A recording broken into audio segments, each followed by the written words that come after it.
जब ये भारत का संविधान बना, इसमें 22 पार्ट हैं संविधान में, तो 22 चित्र थे, और वो चित्र भी ऐसे थे, बड़े मीनिंगफुल चित्र थे। वो बनाए गए थे कि आने वाले टाइम में सरकारों को एक पिक्चर क्लियर रहे कि उनको करना क्या है। जैसे संविधान के फ्रंट पेज पे सतकमल दल बना था, यानी पूरे कमल फूल की बॉर्डर बना हुआ था। अब इसमें नहीं, आपको दिख नहीं रहा, नहीं इसमें। संविधान के जो पहला चैप्टर है उसमें सिंधु घाटी की पिक्चर थी, और उसमें जेबू बैल जो उस समय पाया जाता था, बड़ा पावरफुल बैल होता था जेबू बैल, वो पावरफुल बैल, वो जेबू बैल बना हुआ था। उद्देश्य क्या था? भारत के लोगों को हमेशा ध्यान रहे, बंटवारा भले हो गया है लेकिन सिंधु भी हमारे अंदर में है। यहां समुद्र से लेकर सिंधु तक पूरा भारत एक है, ये भारत के लोगों के दिमाग में होना चाहिए। इसीलिए पार्ट 1 के पहले सिंधु घाटी की सभ्यता थी। पार्ट 2 से पहले वैदिक काल के गुरुकुल बने हुए थे। ध्यान दीजिए, पार्ट 2 नागरिकता की बात करता है, और पार्ट 2 के पहले वैदिक काल के गुरुकुल बने हुए हैं। इसका मतलब चित्रों के माध्यम से कहा गया था कि भारत में कम से कम प्राइमरी और सेकेंडरी में गुरुकुल और वैदिक शिक्षा व्यवस्था लागू करना। आपका जो चित्र होता है वो बहुत कुछ बोलता है। पार्ट 2 से पहले वैदिक काल के गुरुकुल। पार्ट 3 पुष्पक विमान पे भगवान श्री राम, लक्ष्मण और माता सीता बैठी हुई। पार्ट 3 हमारा फंडामेंटल राइट है। वो चित्र ये कह रहा था कि संविधान का लक्ष्य है राम राज्य की स्थापना। अगर भगवान राम, लक्ष्मण और सीता का चित्र होता, पुष्पक विमान होता, तो ये सेकुलर शब्द जोड़ ही नहीं पाते। जोड़ पाते क्या? नहीं। और अब अगर पन्ना फाड़ते तो बवाल हो जाता। इसलिए बेटी को आगे जो काम करना है, इंदिरा को, पिताजी पहले काम करके चले गए। बोले पन्ना मैं उखाड़ दे रहा हूं, सेकुलर तुम जोड़ देना। पार्ट 4 को कहते हैं डायरेक्टिव प्रिंसिपल। पार्ट 4 में लिखा हुआ है, डायरेक्टिव प्रिंसिपल में जो लोग नहीं वकालत वाले हैं उनको मैं बता देता हूं। डायरेक्टिव प्रिंसिपल में डायरेक्शन दिया हुआ है केंद्र और राज्य को, आपको करना क्या क्या है। डायरेक्टिव प्रिंसिपल में लिखा है आर्टिकल 47, आपको भारत को नशा मुक्त, शराब मुक्त बनाना है। आर्टिकल 44 कहता है कोई पर्सनल लॉ नहीं चलेगा, भारत में समान नागरिक संहिता लागू करना है। आर्टिकल 48 कहता है भारत में गौ हत्या पे प्रतिबंध लगाना है। अब इस पार्ट के पहले भगवान कृष्ण की फोटो है, अर्जुन को उपदेश दे रहे हैं। आप जरा सोचिए, जस्ट इमेजिन। तो अभी जो बातें लिखी हैं वो टेक्स्ट है। अगर पहले चित्र होती तो उसमें सबकी आस्था भी आ जाती।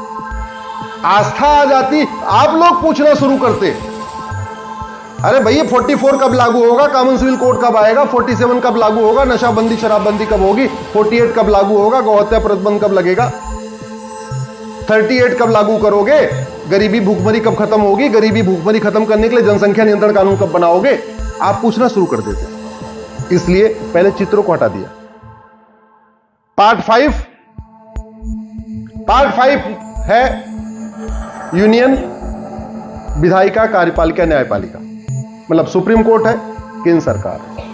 और पार्ट 5 के पहले गौतम बुद्ध जी ज्ञान दे रहे हैं। जो चित्र है उसमें गौतम बुद्ध जी को ज्ञान देता हुआ दिखाई दिया। पार्ट 6 ये राज्य की विधायिका, कार्यपालिका, न्यायपालिका, यानी राज्य सरकार, हाई कोर्ट। और वहां पे हमारे 24वें तीर्थंकर भगवान महावीर जैन की चित्र है। यानी केंद्र सरकार को काम करते समय हमेशा गौतम बुद्ध की शिक्षा याद रखना है, और राज्य सरकारों को काम करते समय हमेशा किसको याद रखना है? भगवान महावीर को। पार्ट 7 सम्राट अशोक का चित्र। पार्ट 8 हनुमान जी का चित्र। आप सांसद, विधायक, मंत्री हैं, लेकिन आपको हनुमान जी की तरीके अपने जनता की सेवा करना है निस्वार्थ भाव से। अगर हनुमान जी का चित्र होता तो आप बताइए इस संविधान का वजन बढ़ता कि नहीं बढ़ता, इस संविधान का भार बढ़ता कि नहीं बढ़ता। हनुमान जी को भी निकाल के फेंक दिया। पार्ट 9 सिंहासन 32 पे राजा विक्रमादित्य बैठे हुए सबके साथ न्याय कर रहे हैं। पार्ट 10 नालंदा विश्वविद्यालय। नालंदा का चित्र क्यों?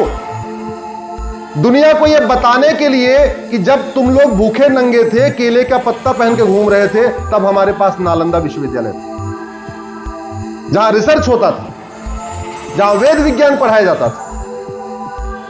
और पुष्पक विमान बनाने का कारण यह भी था, दुनिया को पता चले कि राइट ब्रदर ने विमान नहीं ढूंढा, विमान हमारे पास बहुत पहले से।